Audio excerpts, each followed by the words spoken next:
Velkommen tilbake til podcasten Jobb med mening. I dag har jeg lyst til å snakke om et spørsmål som jeg har fått ifra faktisk flere lyttere over en litt sånn lengre periode. Så jeg tenkte, ok, men nå er det tidspunkt for å snakke om det.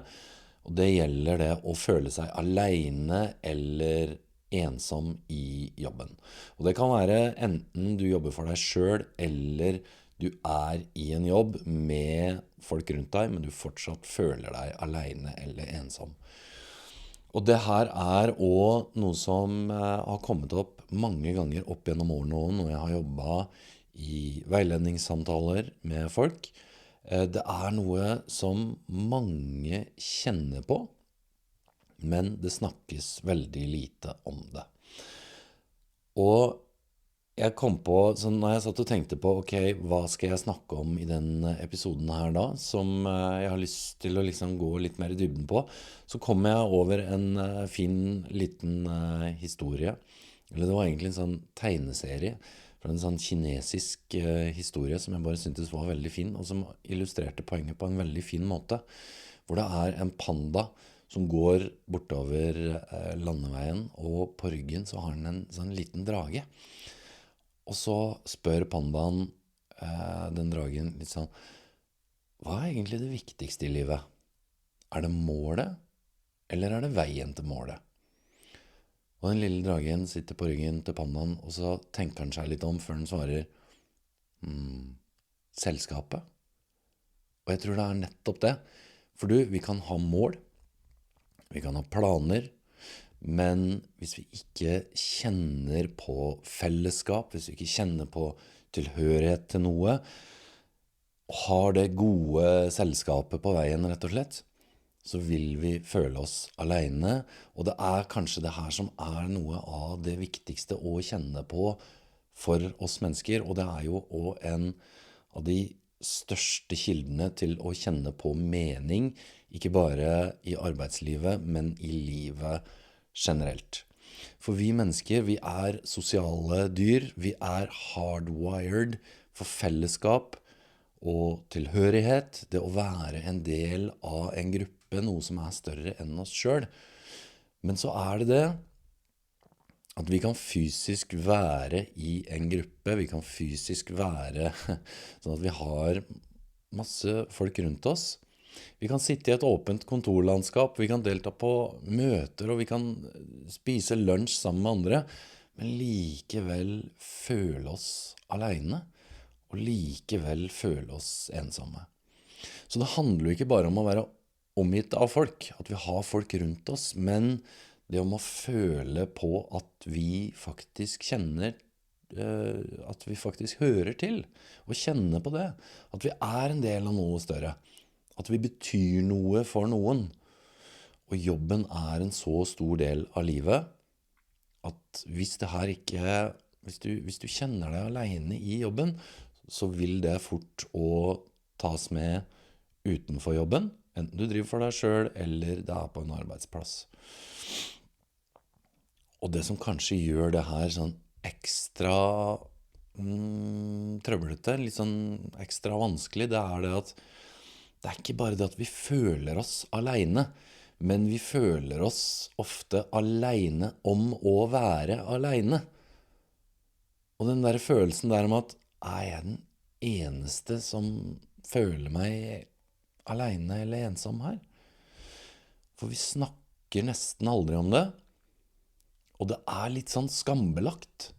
Det er litt sånn tabubelagt. Det å kjenne på at jeg føler meg litt alene.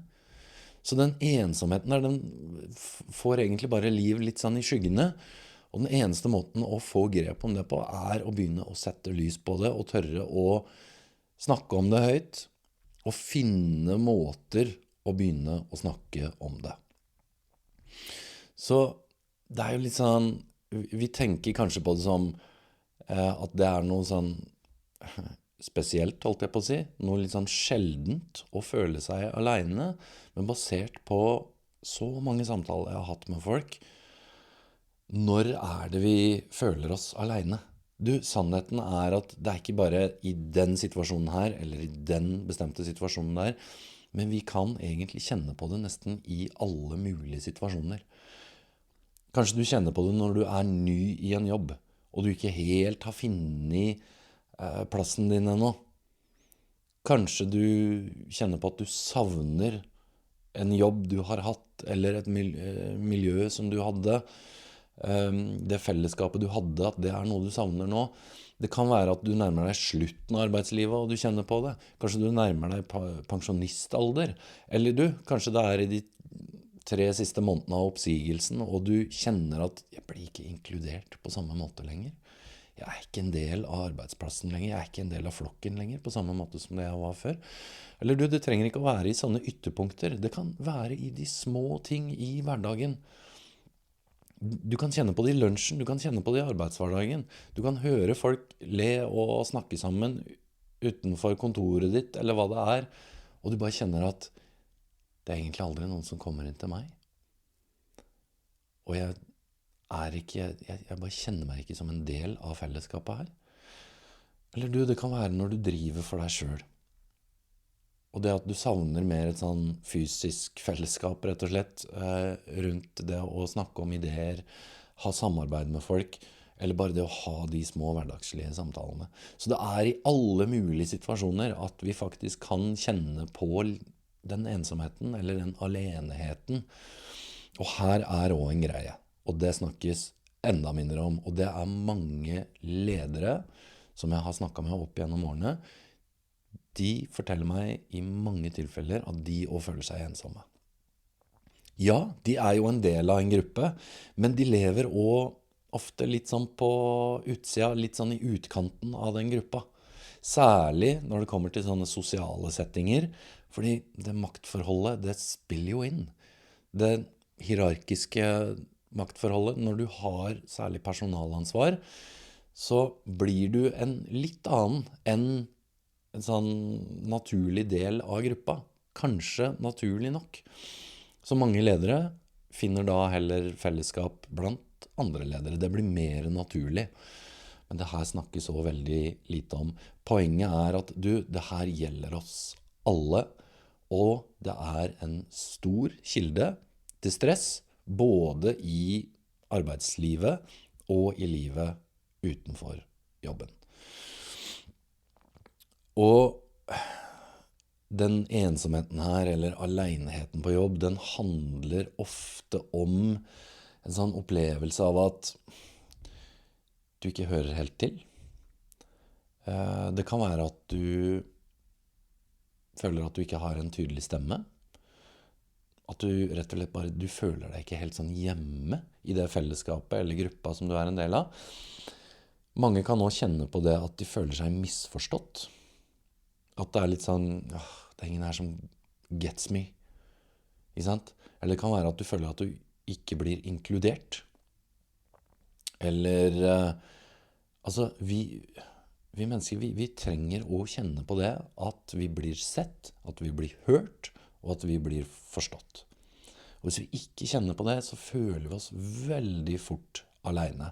Og jobben en så stor del av livet vårt, at den følelsen her, den kan lett ta den energien med inn i fritida og livet utenfor jobben.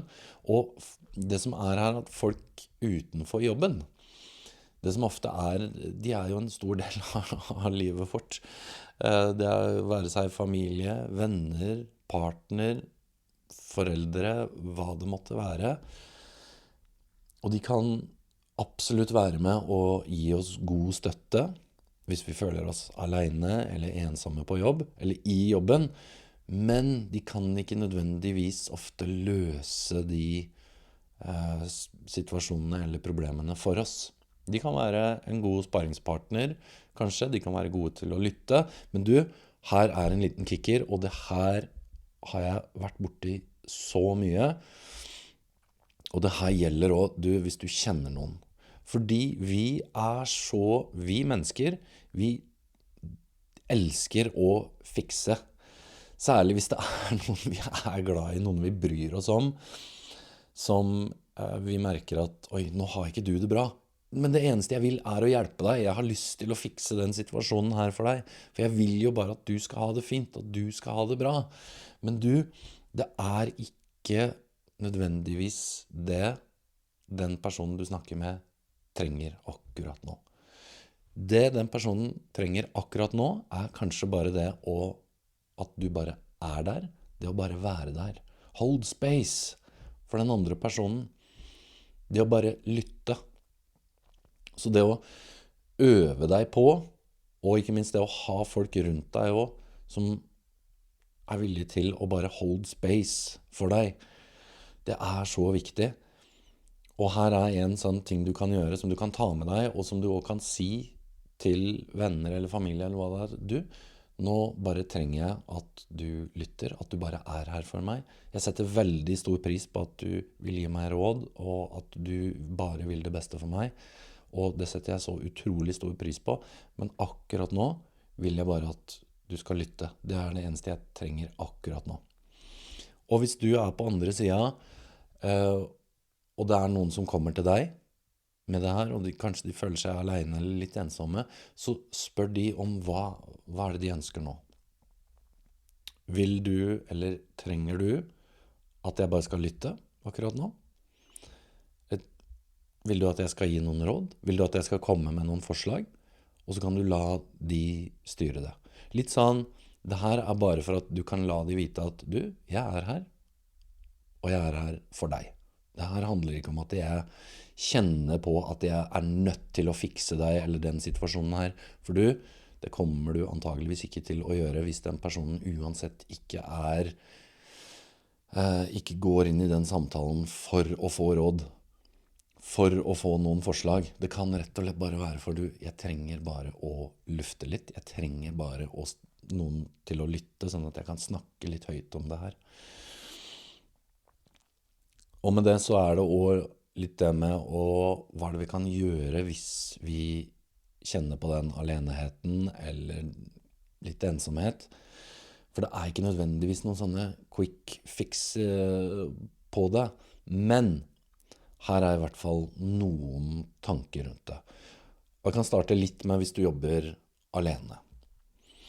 La oss si du jobber for deg selv, eller du er konsulent eller i en eller annen stilling der du jobber veldig mye alene.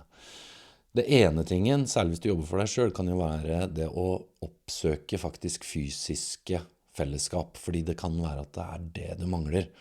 Så det kan jo være alt ifra å se etter kontorfellesskap.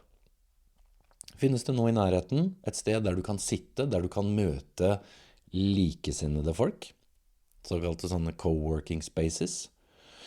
Kanskje du kan søke opp, altså det å oppsøke nettverk på ulike vis. Kanskje det kan finnes på eventer, arrangementer, er det noen foredrag eller konferanser hvor du kan møte likesinnede, og understrek litt sånn likesinnede. For det handler ikke bare om å ha masse folk rundt deg og være omgitt av folk. Vi kan føle oss like, om ikke enda mer alene og ensomme når det kommer folk rundt oss, og vi er en del av et fellesskap, men vi føler oss likevel alene. Det bare forsterker ofte den følelsen av at nå føler jeg meg virkelig alene. Men et sånn siste tips til hvis du jobber mye alene, det her med LinkedIn, det å begynne å bruke det, kan også være en måte for å finne likesinnede folk. Det å finne faglige fellesskap der, begynne å bare følge folk, ta kontakt med folk, litt sånn at du kan komme i gang for å skape deg litt sånn fysisk fellesskap rundt deg. Men hva hvis du allerede har det fysiske fellesskapet? Hva hvis du jobber i en gruppe, eller er en del av et fellesskap på en arbeidsplass, men du fortsatt føler deg alene? Den ene tingen, kanskje det som er mest effektivt, det kan være litt krevende, og det kommer litt an på hvor alene du føler deg, og hvor lenge, men det kan uansett være en fin ting å gjøre. Og det handler om å begynne å snakke om det, ikke bare til hvem som helst, men lederen din. Snakk med lederen din, om hvordan du har det. Og her det litt sånn, ikke bare kom på, ok, nå skal jeg gå inn og snakke med lederen min om det her, fordi det kan komme helt ut av det blå på lederen. Men det å forsøke å være så konkret som mulig når du snakker om det, og det vil da for eksempel si, ok, når det jeg kjenner på det her, at jeg alene, at jeg føler meg kanskje litt ensom, i hvilke situasjoner, det noen spesielle situasjoner jeg har kjent på det, og hva det du kjenner på, hvordan det det oppleves? Og så, for å snu det litt, for å kunne hjelpe lederen din til å hjelpe deg best mulig, hva har vært min rolle i det? Har jeg forsøkt å ta initiativ, men det ikke har funket? Eller har jeg ikke tatt initiativ? For det kan også være noe å jobbe med videre. Og tenk og forsøk i hvert fall å tenke ut litt sånn på forhånd, hva det jeg kan gjøre fremover for at det her kan bli bedre? Og hvis du synes det veldig ubehagelig å gå og snakke med lederen din om det, så bruk i det minste de refleksjonene her, kanskje bare sånn for din egen del. Og tenk litt på, ok, hva slags rolle har jeg hatt inn i det? Og hva kan jeg eventuelt forsøke å gjøre fremover for å prøve det? Og hvis det fortsatt ikke fungerer, da kan du ta med det til lederen. Og her det også en liten sånn felle vi ofte kan gå i, og det det å være bevisst på egne antagelser. Fordi ofte heller enn å bare spørre, være nysgjerrige, eller litt sånn bare gå og snakke med noen, altså det å oppsøke fellesskapet selv, så blir vi ofte litt sånn, vi har kanskje en sånn tendens til å bare isolere oss litt, hvis vi begynner å få noen antagelser om at, oi, de liker meg ikke, oi, her jeg ikke en del av gruppa, oi, de har det så fint sammen, men det ingen som kommer inn og snakker med meg, for eksempel. Ikke sant? Tankene begynner å spinne. Og det handler også ofte om at vi ofte tolker stillhet som avvisning. Så det her handler også litt om å ikke la fantasien vår gjennom antagelsene som vi bare begynner å spinne, ta fullstendig over. Så det å forsøke å liksom bare, hvis jeg sitter nå på kontoret, og så hører jeg, oi, nå står det 3-4 stykker ved kaffeautomaten, og de snakker og ler. Hva om jeg heller nå, enn å lukke døra, og bli sittende her, og bare antagelsene og tankene begynner å spinne, så skal jeg gjøre det motsatte av det jeg vanligvis gjør. Så skal jeg reise meg opp, så skal jeg gå ut, og så skal jeg forsøke å ta litt initiativ. Si hei, og bare forsøk å gjøre det du kan for å få en sånn hyggelig introduksjon inn i den samtalen. I det minste så har du prøvd å gjøre noe da. Og det andre handler også litt om det med, og kanskje du kan jo, altså, og det henger jo sammen med dette her med å ta initiativ med kollegaene, det å gjøre de små grepene her, og invitere kanskje en kollega som du ikke har snakket så mye med på en kaffeprat, 5 minutter, og fokusere på å stille spørsmål. Vær litt nysgjerrig på den andre, og bli kjent med den andre. Kanskje på et litt sånn dypere nivå enn bare å snakke om sånn vær og vind og overfladiske ting som har skjedd på jobben. Men det å være sånn genuint nysgjerrig på, ok, men hvem du? For det tar vi oss gjerne ikke ofte nok tid til. Og kanskje det å gjøre et lite sånn eksperiment. Hva kan jeg gjøre i dag for å føle meg mer inkludert? Det å bare gå inn med et litt sånn mindset. Ok, i morgen, eller aller best i dag. Så når jeg kommer på jobb, så skal jeg bare, hva kan jeg gjøre i de 7,5 timene jeg på jobb i dag? Hva kan jeg gjøre for å føle meg mer inkludert? Og så bare prøv det i løpet av dagen. Hvis jeg vanligvis trekker meg tilbake, hva om jeg bare bruker 5 minutter på å bli bitte litt bedre kjent med en av kollegaene mine? Så det å se og ikke bare utover, men også innover, litt sånn på egen rolle. Har jeg vært litt passiv? Kunne jeg ha tatt mer initiativ? Og du, noen ganger så har du prøvd alt det du kan, og det funker ikke, du føler deg fortsatt alene. Og da er det kanskje litt sånn på tide med å snakke med leder, HR eller fagforening, hva det måtte være, som kan hjelpe deg videre ifra der du er nå. Og tenke litt rundt, ok, hva kan jeg endre selv, eller hva har jeg forsøkt å endre selv? Og hva kan jeg gjøre nå fremover for at jeg kan prøve å skape litt mer tilhørighet i jobben der jeg er? Og det er ikke noen sånne veldig enkle løsninger på det her, så det her er også like mye tanker, drøftinger, bare noen forslag til å forsøke å løse opp i noe som ofte føles veldig tungt. Og vi har jo også sjelden lyst til å gå ut og snakke om det. At vi føler oss alene og ensomme fordi det er så tabubelagt, og det kommer ofte mye skam med det. Men det er det vi må forsøke å bryte litt opp i. Og det er det denne episoden her er et forsøk på, er å bare begynne å snakke litt om det. Så hvis du kjenner at jeg er litt alene eller ensom i jobben, eller du kjenner noen andre som kanskje kjenner litt på det, så håper jeg at denne episoden her har gitt deg noen tanker, og kanskje også noen forslag til løsninger eller måter å gå frem videre på.